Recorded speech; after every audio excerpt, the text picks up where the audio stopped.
invitation to talk to you today. And yeah, so I'm going to talk about the gallium anomaly and work I did earlier this year with Joachim Kopp and Bertrand Bredar at CERN.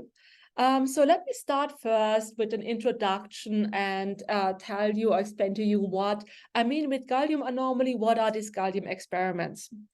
So we know that the sun produces a lot of neutrinos. We have, for example, low energetic PP neutrinos, which are produced in the sun, boron-8 neutrinos, HEP neutrinos, as well as beryllium-7 and PEP neutrinos, which are monoenergetic. And of course, we want to detect all components of the solar neutrino flux to probe our understanding of neutrino physics, but also to better understand solar processes. At first, so the first person to observe the solar neutrinos was Ray Davis with his chlorine experiment. However, the reach using this reaction here, where electron neutrinos and chlorine goes to excited argon atoms and electrons. However, the reach of these experiments was only in this region here, as this reaction has a threshold of 0.8 MeV, which means with this experiment, only the boron neutrinos as well as the monoenergetic PEP neutrinos could have been detected. So to detect actually more of the neutrino flux, in particular the low energetic PP flux, which originates from the primary PP fusion happening in the center of the sun. And in fact, this is the origin of 91% of the solar neutrino flux. We have to resort to other experiments which have a lower threshold to be able to also see the low energetic solar neutrinos. To do that, my laptop just froze. Sorry for that.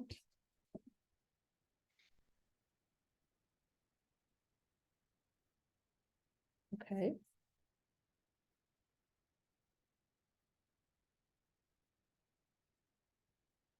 Yes. Okay. So experiments with a lower threshold are used, for example, this reaction here, where the electron neutrino gets captured by a gallium atom and then produces germanium as well as an electron. This reaction has a threshold of 233 keV, and therefore we can actually detect solar neutrinos if we build experiments which make use of this reaction. And in fact, this has been done with the GALEX and the SAGE experiments, which reported the first detection of the PP solar neutrinos in 1992. So these experiments measured around like 70 solar neutrino units in comparison to the 138 solar neutrino units predicted in a standard solar model. Of course, they only measured a fraction of the electron neutrinos which are produced by the sun, because as we now know, these solar neutrinos, they undergo a flavor transition such that some of them actually change their flavor once they arrive at the Earth. This experiment also allowed us to confirm our knowledge about the solar model and as well as the neutrino flavor transitions in the sun. However, to make these experiments really a success, you first have to calibrate every experiment, and these experimentalists choose to calibrate their detector with radioactive sources. They chose a source which is this chromium-51 source, which leads to neutrinos which have a similar energy to the beryllium-7 neutrinos, which I point out here. They placed this radioactive chromium source inside of the detector, measured the number of emitted neutrinos from this radioactive source, and compared them to the Fourier prediction. What they found was really surprising. The ratio of the measured to predicted rate in the SAGE experiment, as well as two repetitions of the GALEX experiment with two different chromium sources, is that there is a deficit of the ratio of measured to predicted rate, which was increasingly significant in the later iterations of these experiments. So this deficit of the detected neutrinos compared to the Fourier prediction for these experiments is maybe like at a 2 sigma level, maybe 3 sigma level. So it's not extremely significant.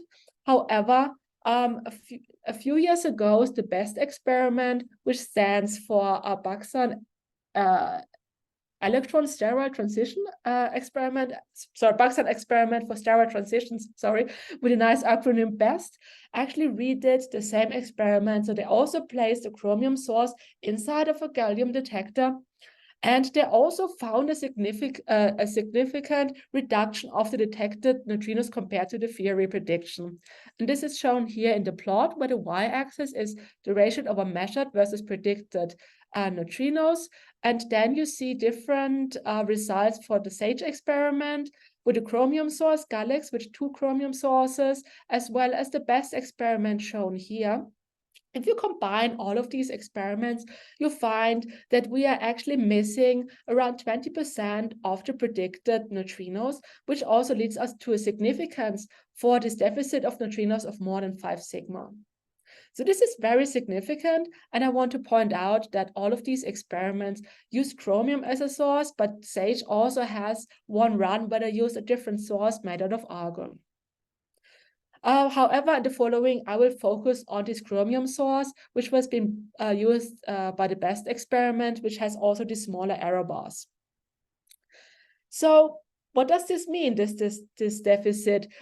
Is our theory prediction of the neutrinos simply wrong, or do we have some problems with the measurement, or did we actually find new physics in these experiments? So this is the question together with my collaborators we wanted to answer earlier this year, and I will show you in the following what kind of explanations and what kind of sources we came up with. We both studied potential resolutions to the gallium anomaly within the standard model as well as beyond the standard model.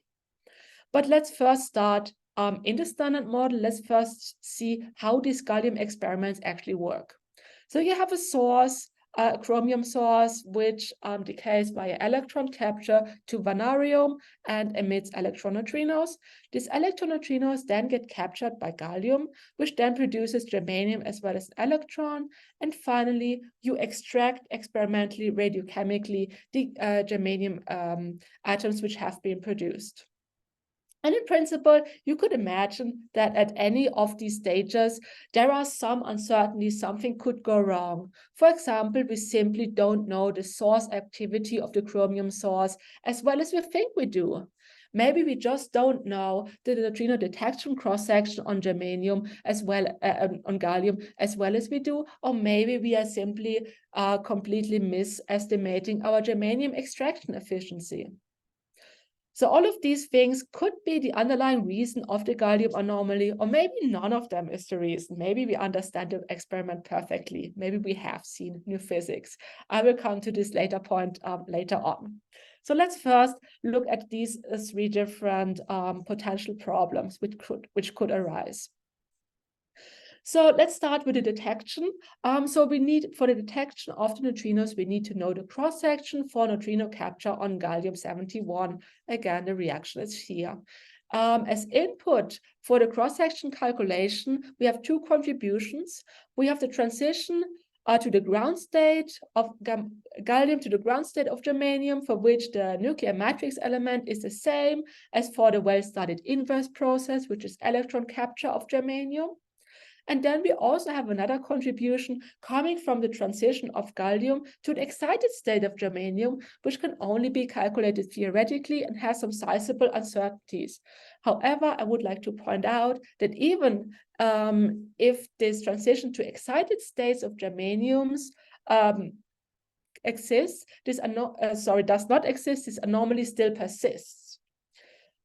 So let's see. So there have been several calculations, theoretical calculations of the cross-section. And in fact, it has been recently re-evaluated, this calculation. And here you see the results of different cross-sections calculations over the years, starting from 1996, going on to basically this year. And you see that while the best the best fit values of the cross-section do vary a little bit, they're all within 2 sigma of each other. So we cannot really blame this 20% deficit we are seeing on some issues with the theoretical cross-section calculation. However, an input into this cross-section is the germanium-71 decay rate. And maybe we are just not measuring the correct decay rate, which is then used as an input for the cross-section calculation. So this measurement... May I ask a question, Julia, about that? So I noticed that Haxton et al.'s calculation has larger error bars than the ones done a few years before. Did they identify new sources of theoretical error, or what's going on? Yeah, I think they were a little bit, let's say, less aggressive in the way they assigned also errors to the inputs into the cross-section calculation. I think they were a little bit more careful in their latest calculation. But I think it's like this uncertainty is also coming from different origins. So I don't think it's like what you cannot really point out where exactly the biggest fraction of the uncertainty comes from. But yeah, I mean, what, for example, has been updated in comparison to the previous or to the first calculations is we have some new values of, like, I don't know, like the axial form factors, all of these things, which have been in the past years calculated more precisely. Okay, thanks. So yeah, so this is a recently released review article by Haxton Company, where they explain a little bit more detail what were the inputs for all of these different cross-section calculations. Okay, so going back to one of the inputs into the cross-section calculation, the germanium-71 decay rate, this has been measured most precisely, actually, really some years ago in 1985, with this result of a half-life of around 11.4 days in this publication. And it turns out that if you want to fully explain the anomaly, you would require that this half-life of germanium needs to be larger by at least 2 days, which, considering this precise measurement of the half-life, is a 67 sigma increase of the half-life. If you just want to reduce the significance of this anomaly below 3 sigma, you still need to increase the half-life by about a day, which corresponds to 33 sigma deviation from this measurement. So this has also been pointed out in this publication. This means that the half-life measurement as we use it right now is probably not really the underlying origin of this anomaly. However, it turns out that if you go back in time, you can ask the question, is this measurement actually robust? So what are we measuring? So germanium-71 decays via electron capture from the K, L, or M shell. And the observable signal are the X-rays emitted from the de-excitation of the nucleus, and maybe possible additional photons from internal Bremsstrahlung. So this half-life has been measured like over the past years, a couple of different times. And here you see how the measurement evolved with time. And in fact, after we have published our paper, our Korean company did again a measurement of the half-life of germanium, which is this point here. And in light blue, I also show kind of this best fit value, which has been assumed so far in the literature. And you see there is quite a spread in the measurements of the half-life. Some of them have really, really large error bars. Some of them have really small error bars, like this last measurement from Korean company. Yes, so the other point is that it's actually kind of a complicated measurement. We see there was actually a false confirmation of a 17 keV neutrino, which was first seen in tritium beta decay, in this decay of germanium. In this publication, this just speaks to the complications of these measurements experimentally. And maybe what happens if we do have some unaccounted for cosmic ray backgrounds? These could alter the shape of the decay curve such that the extracted decay rate would not asymptote to 0. However, these cosmic ray backgrounds need to be really, really large to explain the anomaly. And it's kind of unlikely that we would have really missed this cosmic ray backgrounds in all of our experiments we kind of ever did. So this might also not really be the reason, but maybe something what can kind of recheck. And this was also maybe one of the motivations for this recent remeasurement of this half-life by Koya and his team. So again, going on to the next step, what happens if the germanium-71 actually decays to a new excited state of gallium-71? The assumption is that the decay of germanium happens via electron capture and then goes to the ground state of the daughter nucleus of gallium. This is because the lowest lying excited state of gallium has energy above the Q value of the germanium decay. What would, however, happen if there would be some yet undiscovered low-lying excited state of germanium? Of gallium. Oh! And here, this is what we show here in this plot.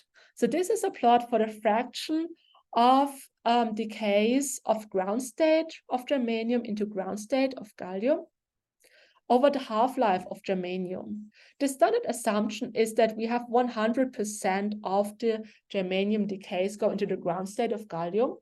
However, what happens if not all of them go into the ground state of gallium and some go into an excited state?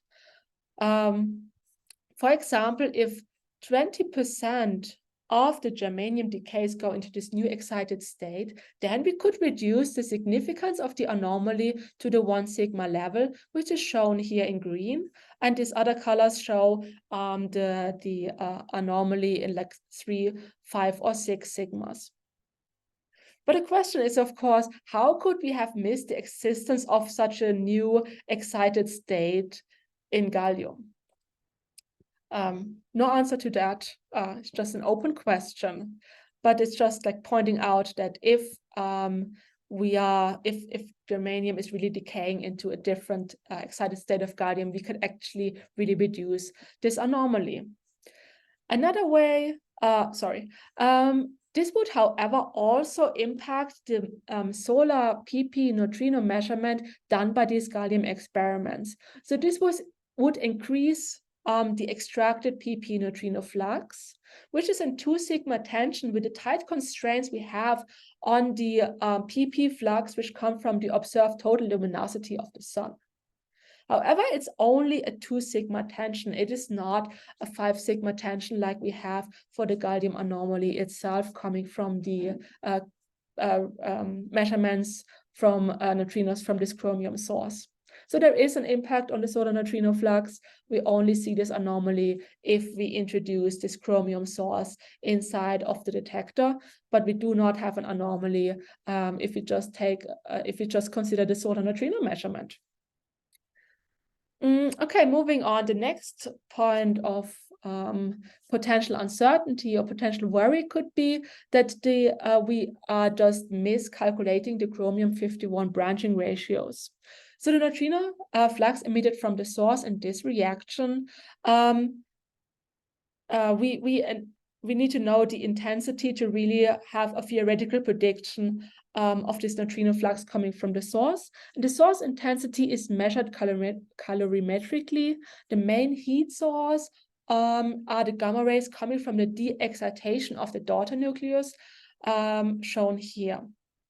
However, it turns out that only 10% of the chromium decays go to the first excited state of the daughter nucleus, which means that the measurement of the source intensity is based only on 10% of the decays of the source.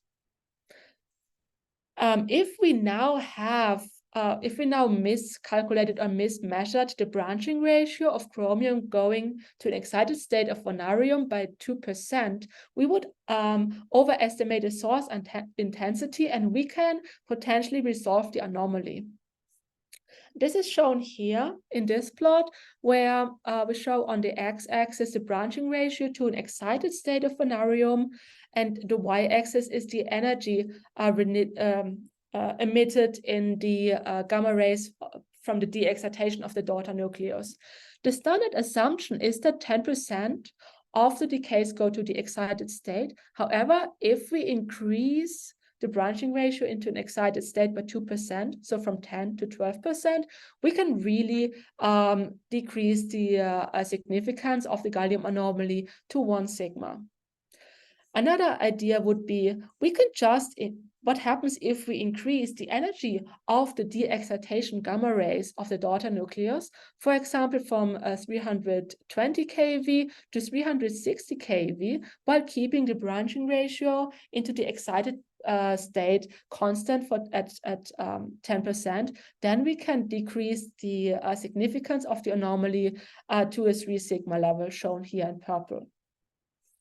However, this would, if we want to increase the energy of the de-excitation gamma rays, this would basically mean we are introducing a new heat source. And this would also impact other radioactive decays. Why should it only impact chromium? And it would be really, really weird, very questionable. How could we have missed this new heat source so far? So again, it's an open question. It would be kind of surprising if we would have really missed this new heat source, which increases the potential energy of the gamma rays by 40 keV. We would have totally missed that so far in all of our experiments. Yeah, so then the last point I want to talk about as a standard model explanation is the calibration of the radiochemical germanium extraction efficiency.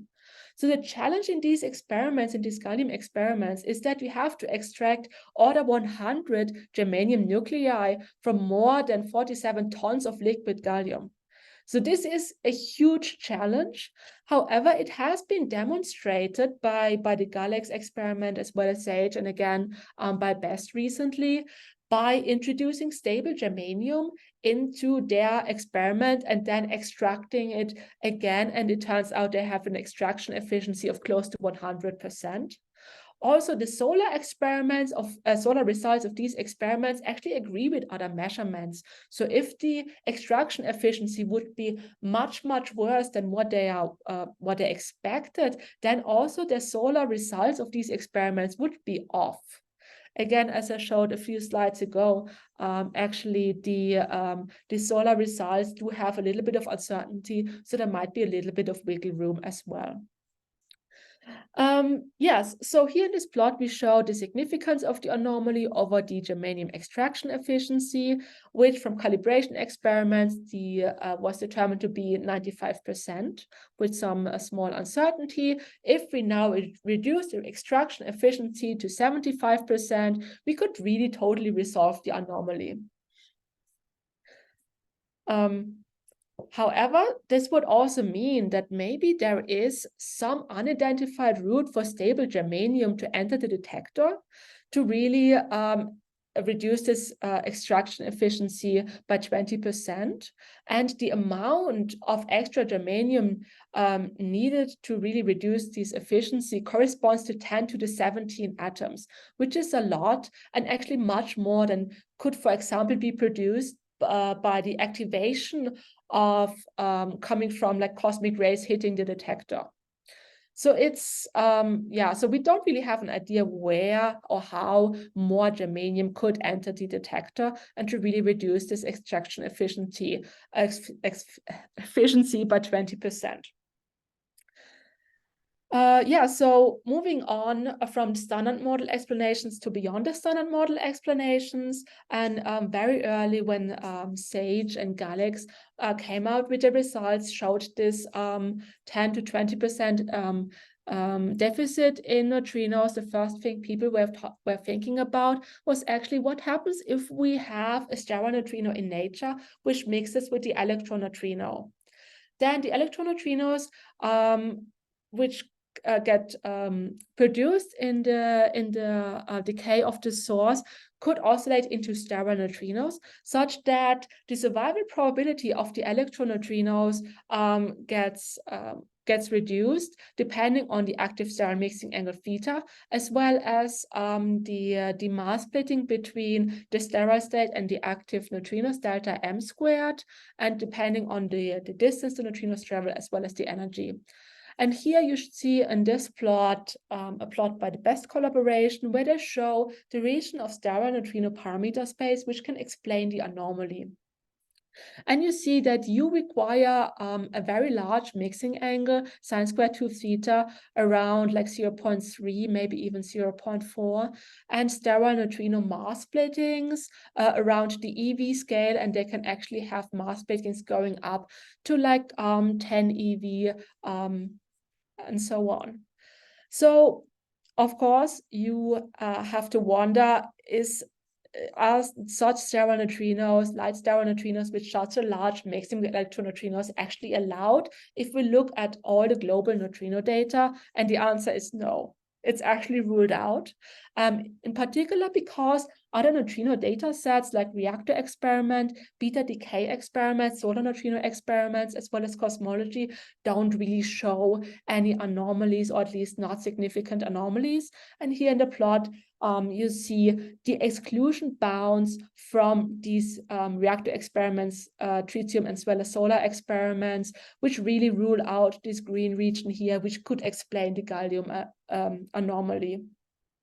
So this one EV sterile neutrino vanilla scenario, which mixes with an electron neutrino, is actually not viable if you consider the whole wealth of neutrino data we have. So what do? We could try maybe to kind of come up with like a more complicated scenario which involves an EV sterile neutrino. For example, we can say that the sterile neutrino mixing is actually stimulated by a MSW or by a parametric resonance. So which means that it is only large in certain environments, but is actually very small in other environments. The problem is, however, that solar neutrinos and reactor neutrinos have very similar energies to the neutrinos emitted from chromium decays. However, the energies are just similar, they are not exactly the same. So if you would now invoke a very narrow resonance of the active sterile mixing angle at just the chromium energies, such that the active sterile mixing angle is really enhanced, it's large at these energies, but small at energies around this scale, then we could potentially explain the gallium anomaly within a light sterile neutrino. And in fact, it turns out that the PP solar neutrinos have actually a lower energy than the chromium neutrinos, and beryllium-7 solar neutrinos have a higher energy than the chromium neutrinos. And for reactor experiments, they rely on detecting neutrinos via inverse beta decay, which has a detection threshold of 1.8 MeV, whereas chromium neutrinos have an energy around 700 keV, which means they're again below the detection threshold of neutrinos at reactor experiments. So we can also avoid these constraints if we really have just a resonant enhancement of the active sterile mixing angles at one energy, a very narrow energy range. So how do we do that? How do we stimulate or resonantly enhance this active sterile mixing angle? One idea is via an MSW resonance, which is shown here. So the effective active sterile mixing angle in matter or in an environment where neutrinos experience a potential is shown here, and the mixing angle is enhanced if the potential corresponds to delta m squared divided by 2 times the resonance energy, and it also depends on the vacuum mixing angle between the sterile state and the active state. So we need to somehow generate exactly a potential which corresponds to this resonant enhancement. The first thing one could think about is maybe the potential coming from the weak interactions the neutrinos experience could be sufficient, but it turns out that it is actually too small in comparison to what we actually need.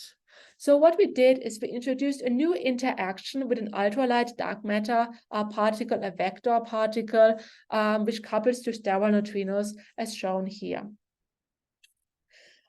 This potential coming from this ultralight dark matter particle is shown here. So it depends on the neutrino energy, neutrino momentum, as well as the field value of this field and the coupling, its coupling to the sterile neutrinos.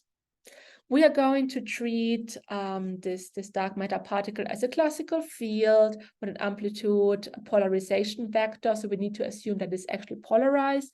And we also assume some oscillatory behavior of this field. However, we assume that the field is constant over the past 30 years.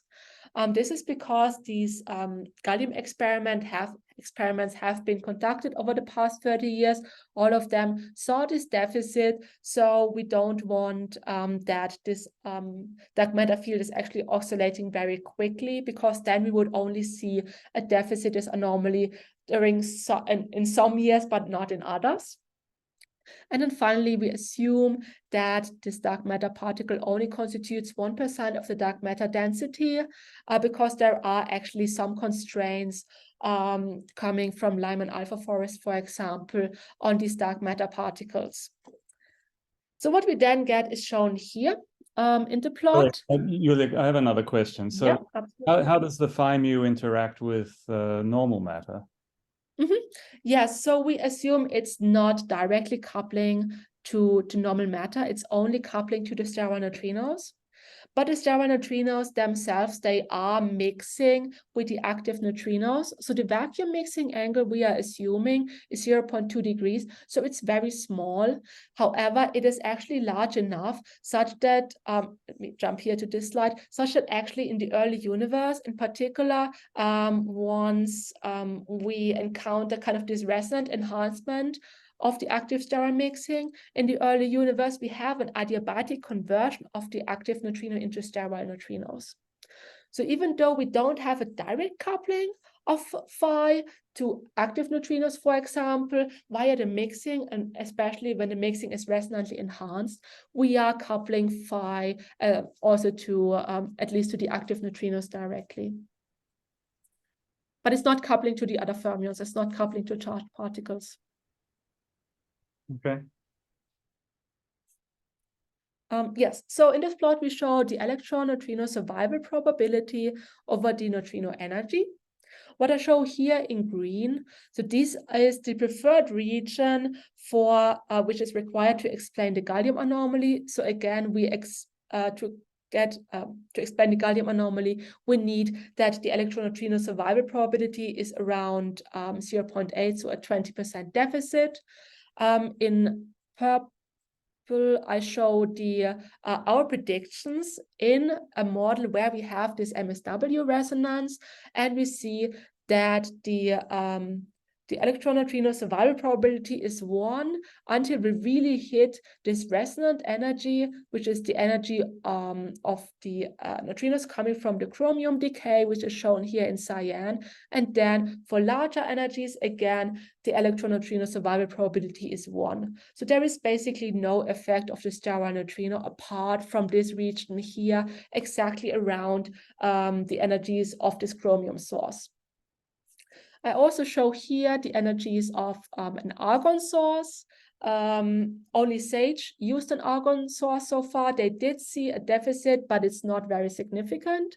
So if there would be an updated experiment with better sensitivities, potentially such a model could be ruled out, because we do not predict any deficit at energies of the argon source.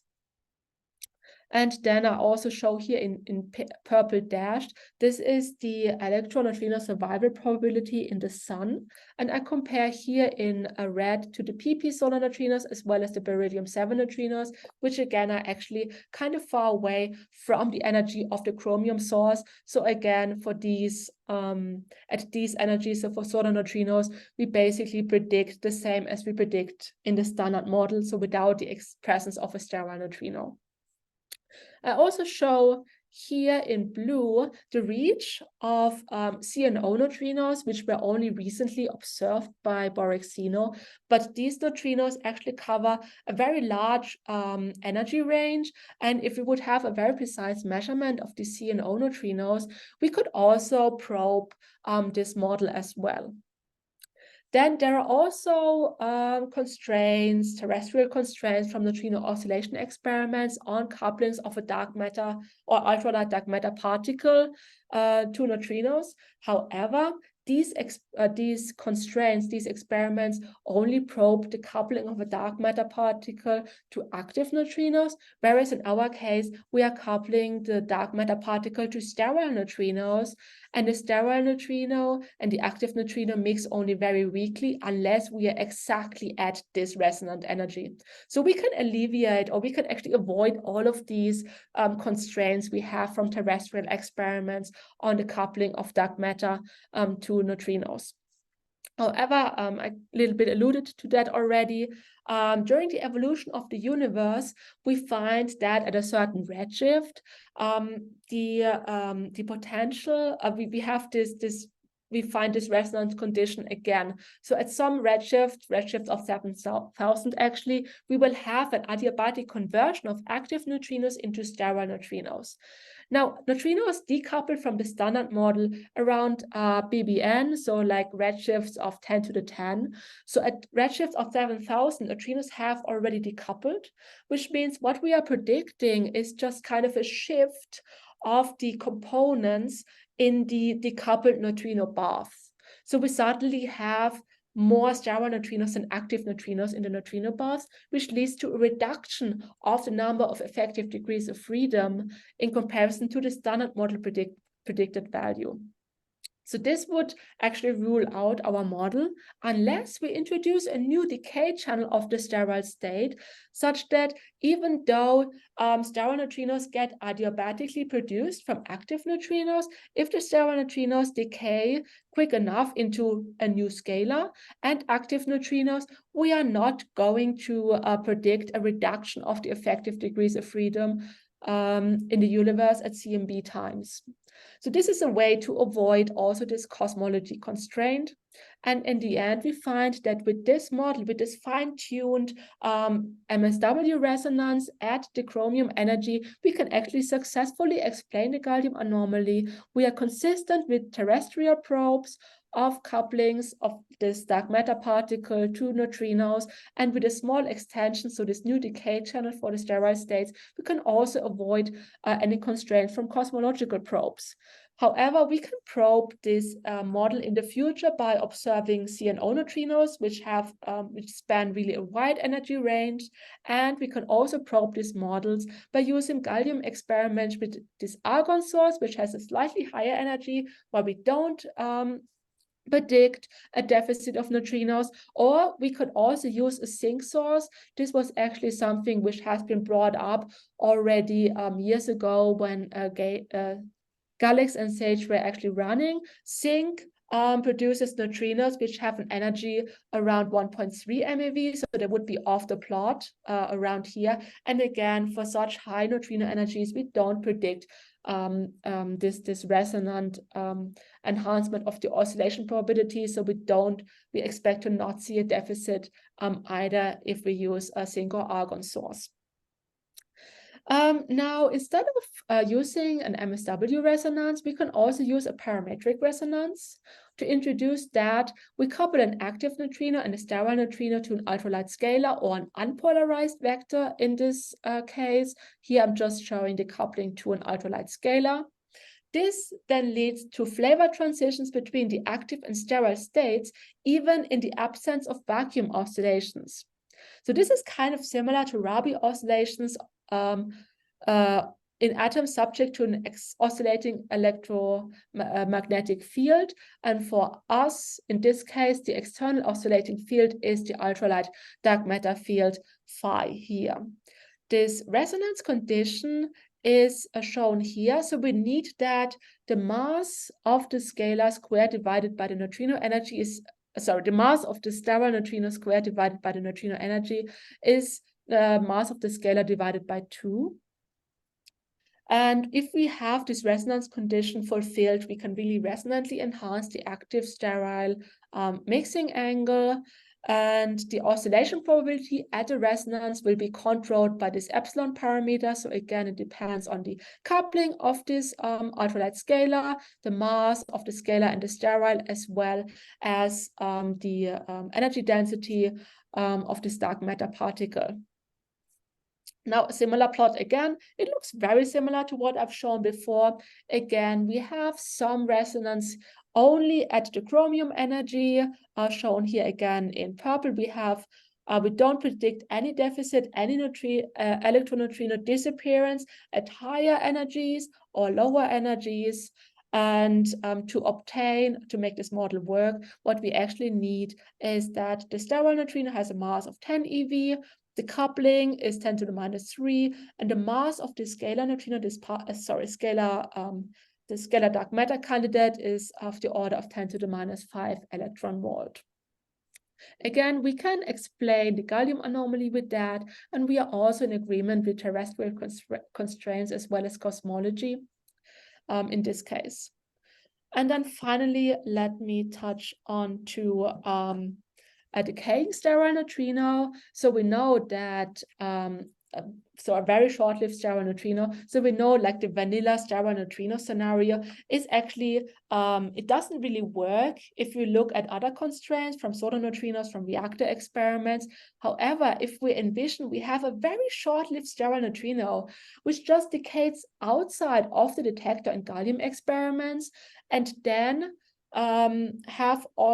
which decays into active neutrinos such that the missing flux is then quickly regenerated outside of the detectors of these gallium experiments, we could actually try to alleviate or overcome the strong constraints from reactor or solar experiments. So the necessary requirements here, or the necessary input, is that the baseline of these gallium experiments is very, very short. So the source is placed inside of this gallium detector, and the distances between source and really detector is 0.5 meter to maximally 2 meters, depending on if you look at the best experiment, Galix or SAGE. Whereas reactor experiments, at the really short baseline reactor experiments, they are placed at least 8 meters from the reactor core. So they have much longer baselines in comparison to these gallium experiments. The other input is that the available energy in chromium decays only gives us the possibility to produce sterile neutrinos which have maximally a mass of around 750 keV. However, if you look at beta decay experiments, beta decay King searches, you see that much of this available parameter space, independent of the mixing with active neutrinos in first approximation, is actually ruled out. These are very strong constraints, such that only sterile neutrinos with a mass below 10 eV are basically allowed. Now, a sterile neutrino with a mass 10 eV can decay in the standard model just via the Z boson into 3 neutrinos. However, the decay rate via this process is way too small to allow for decay lengths which are less than 10 meters. So what we did, we introduced a new decay channel, so a new scalar coupling to neutrinos, and since the sterile neutrinos are significantly mixed with the active neutrinos to explain the gallium anomaly, you will also then produce active neutrinos in the final state, such that you are regenerating the active neutrinos after a distance of, let's say, like 10 meters or so. However, the problem is, of course, the neutrinos, the active neutrinos in the final state, so the regenerated neutrinos have, of course, a lower energy than the initial state sterile neutrinos. And for reactor experiments, or like in general, also the detection cross-section for neutrinos scales with the neutrino energy squared. So if these neutrinos, these active neutrinos, have a lower energy, we are also seeing significantly less active neutrinos in experiments which have a baseline of more than 10 meters or so. Another point is, in particular for reactor experiment, these regenerated active neutrinos, they have then such a low energy that they might even potentially fall below the detection threshold for inverse beta decay used at reactor experiments, such that we actually don't see them anymore. So actually this very short-lived sterile neutrino scenario, it doesn't really work. So it doesn't really get around these strong constraints from reactor experiments in particular. It slightly alleviates the tension in comparison to a vanilla EV sterile neutrino, but it doesn't really fully resolve the anomaly. So let me summarize and conclude. So I talked about the gallium anomaly, which is actually very significant. If we combine all the gallium experiments so far, we have a significance of more than 5 sigma, and this anomaly is unresolved. So in this paper and this talk, I discussed different explanations of the gallium anomaly, both within the standard model and beyond. Our favorite standard model explanation, which might be most likely, was that maybe our extraction efficiency is not what we think it is. The reason why we have misreconstructed or misestimated our extraction efficiency is unresolved. I don't know why this should be the case, but it could be the case. Who knows? Our favorite BSM explanation to make this model work was this resonantly enhanced active sterile neutrino mixing at exactly the chromium energy, so very narrow energy, very narrow resonance energy, and you could have this resonant enhancement either via an MSW effect or maybe via parametric resonance. You just need to introduce a new particle, and this could also very well be a dark matter particle as well. Yeah, so thank you very much for your attention. Yeah, thanks a lot, Julia, for a very nice talk. So there were already quite a few questions during the talk, but we have time for more questions. Yeah.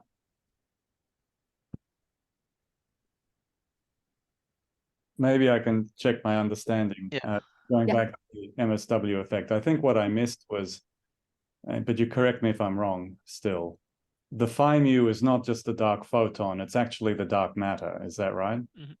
Right. Yes, exactly. Where is it? Yeah, exactly. Yes. So this phi mu is a polarized dark matter particle. Exactly. So it's not necessarily a dark photon. It's just like a general dark matter field which could be present in the universe. Maybe also has like a misalignment effect and mechanism to generate the relic abundance. Okay, so the MSW potential arises because the sterile component interacts with the dark matter C, but the active component does not. Right, that's what I mean. Exactly. Okay. Yeah, exactly. We only have a coupling of this dark matter field to the steriles. We first tried to also couple it to the active states, but it turns out that there are actually some very important constraints just from oscillation experiments. So there are like a suite of different papers looking at couplings of ultralight dark matter, fuzzy dark matter to neutrinos in oscillation experiments.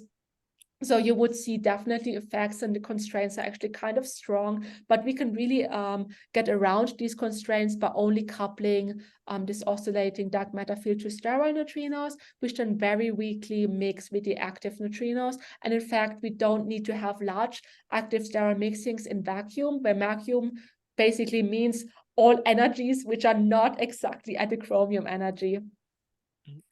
Yeah, I guess it's also more interesting from a model building perspective if you don't couple to the active neutrinos, or easier, let me put it that way, easier. Yeah. Easier. I suppose an alternative might be where the phi mu is not the dark matter itself, but it's a mediator between sterile neutrinos and some other dark matter particles. Yes, that is correct. That would also be another option. Yes. Yeah. Thanks. Definitely. Other questions? Maybe can I ask you one thing? So how different is the Galax result of the Galax experiments and the best results? So basically you mentioned that the baselines are different. So when you introduce your MSW effect, you will pick up, so if you have a longer baseline, you pick up more of the dark matter effect there, or what is? Yes. Yes, so exactly. So baseline is one of the differences. So BEST has a short baseline of just like half a meter. A Galax is, if I'm not mistaken, like 1.2, 1.3 meters. So it's a little bit longer, but it's not a huge difference in terms of baseline. The other, yeah, I mean, you kind of do pick up a little bit more of the MSW effect because you're propagating over longer distances, but I don't think this is actually very significant. What is also different for the BEST experiment, which is a little bit hinted at when you look at the results, where's the plot? Here. So they have, so BEST has something called inner and outer. So they kind of were able to segment the detectors into a region which is closer to the source and one which is a little bit further away, where the difference is again something maybe like 30 centimeters, 40 centimeters. So it's not a very big difference, but they were able to do two distinct measurements. And you see here, so in principle, what you would aim for with having two different distances, if there would be some oscillations, stereo neutrino oscillations, for example, you would be able to see maybe really an oscillatory pattern, or at least like a difference. So it's kind of near versus far detector, but you see both inner and outer detectors, both see this deficit. Okay. Of course, and it's very consistent, yeah, between the two. Exactly. It's very consistent, but of course the difference was just literally like a couple of like tens of centimeters. So it would be great if they could really use a much bigger detector. But again, if you use a much bigger detector, your source is very small, so you're going to lose a lot of flux, for example, of the neutrinos. So it's very hard. So of course they thought about it. It's very hard experimentally to really go to longer distances, to longer baselines.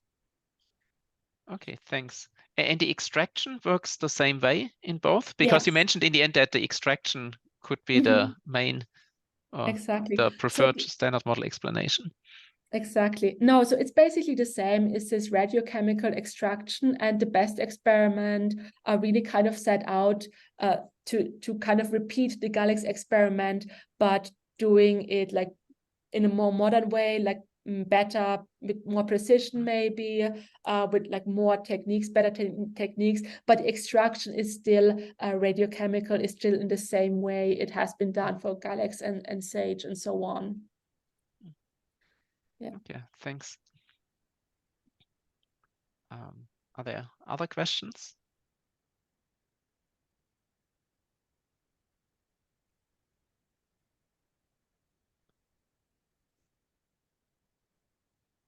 Good. So wait, what did I write down here? That's good. So with those dark matter model, or those models which you presented, which you showed, they are relatively, well, you have to introduce quite a bit of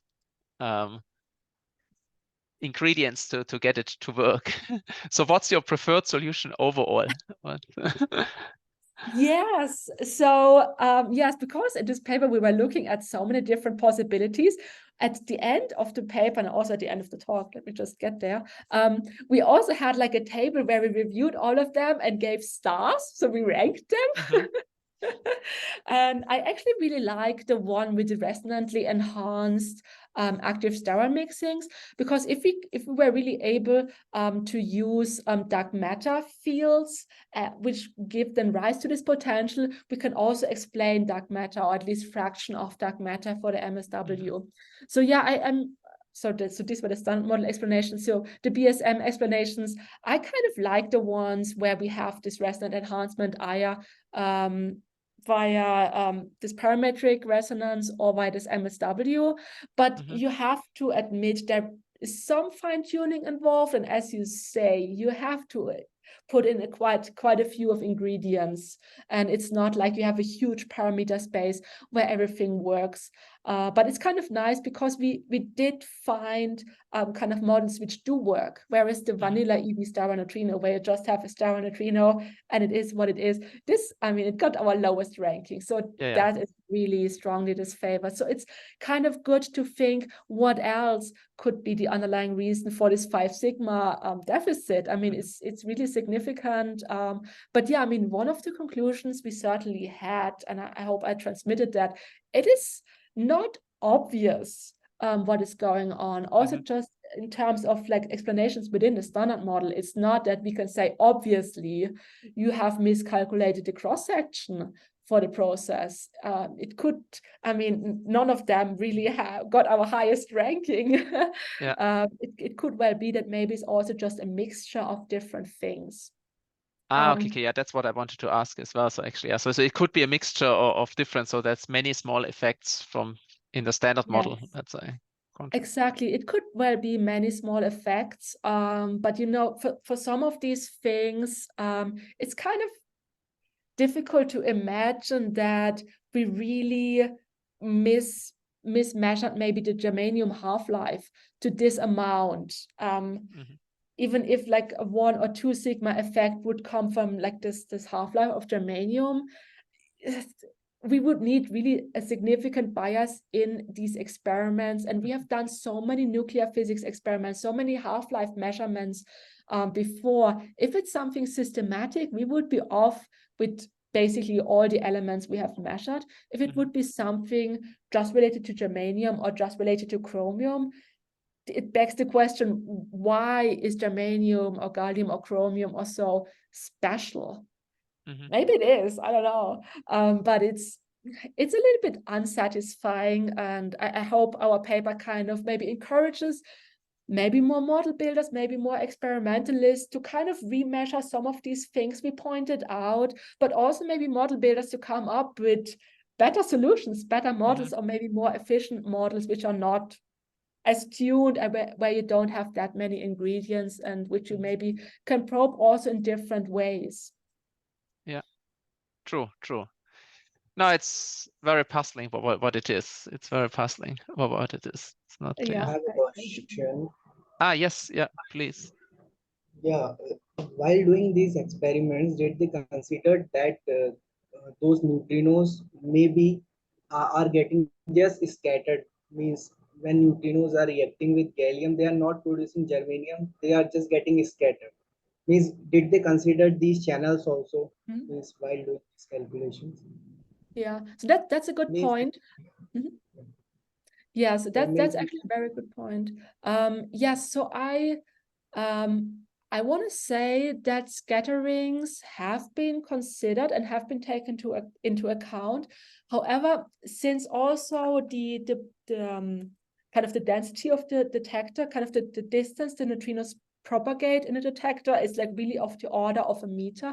So it's not particularly long distances, so they don't encounter that much material. So I don't think this deficit, this very significant deficit of 20%, can be traced back to neutrino scattering events. Also because neutrino cross-sections are in general very, very low. So even if a few neutrinos do scatter, which I think they could definitely do, I don't think it can be the main contribution to explain the deficit. But I have to check the best paper. The recent paper is like 30 pages long. They really explain in detail what they are doing, because again, they see this deficit. And I think they're also mentioning like any scatterings or any maybe deflections or anything, any problems which could arise. Yeah, thanks. Good. So since we are now at 11 o'clock here, so I think we have to come to at least end the official part of the seminar. So yeah, thank you very much, Julia, for a very interesting talk.